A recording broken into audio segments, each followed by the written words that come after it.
I'm the responsible one. I'm not good at relationships. I always have to be strong. These are more than thoughts. They're identities we wear, stories we tell over and over until we believe they are true. But what if they're not? What if the story you keep repeating is the very thing holding you back? There was once a man who always said, "I'm the one who fixes everything." He took pride in it. At work, in family, in crisis he showed up, handled it, took control.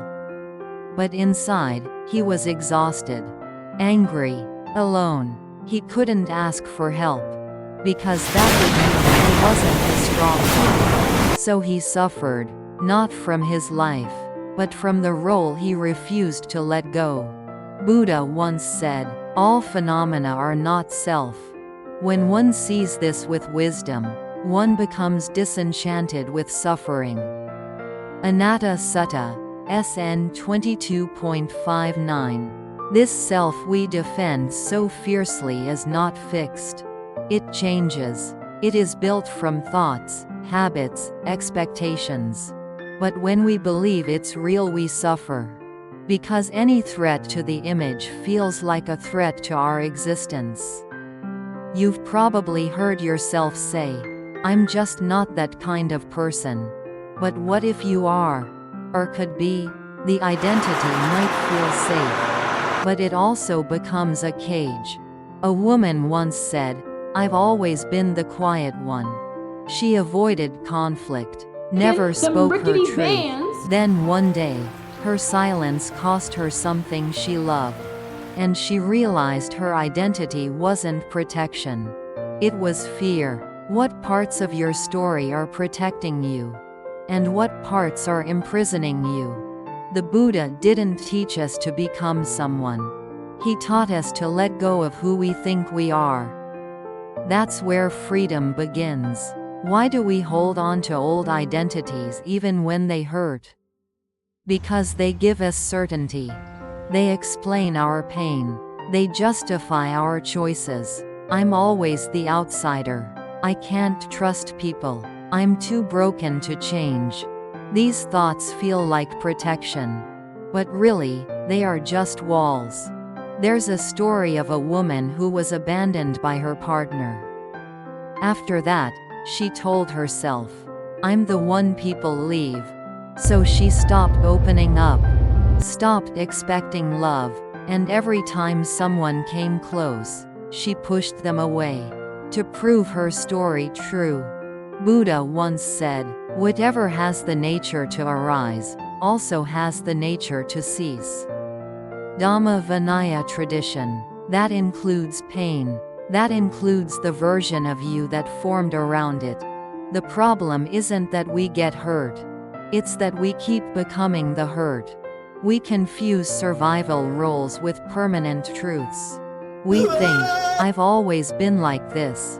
But the Buddha asks, have you looked deeply? Who were you before the story? Who might you be beyond it? Because every identity you cling to is something you once learned. And what is learned can be unlearned.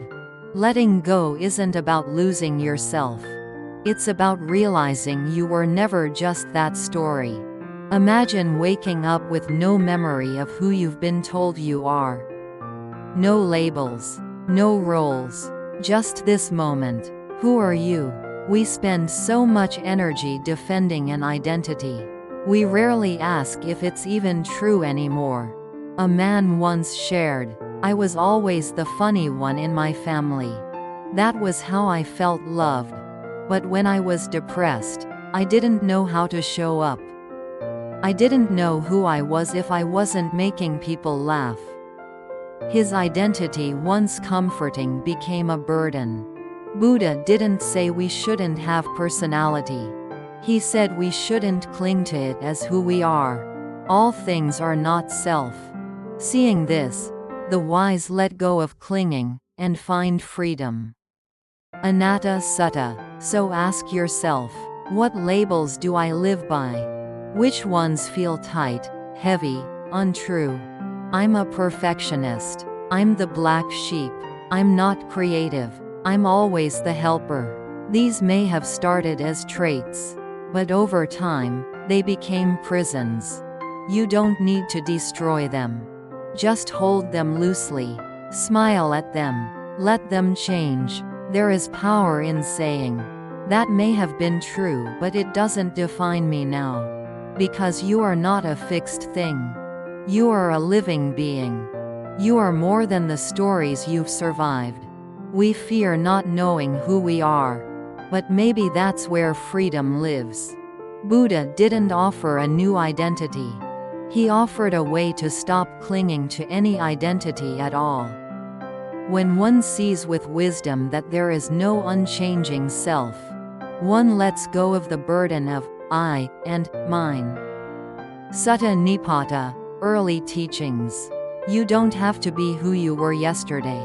You don't have to meet anyone's idea of who you should be. You are allowed to be soft today, quiet tomorrow, bold next week.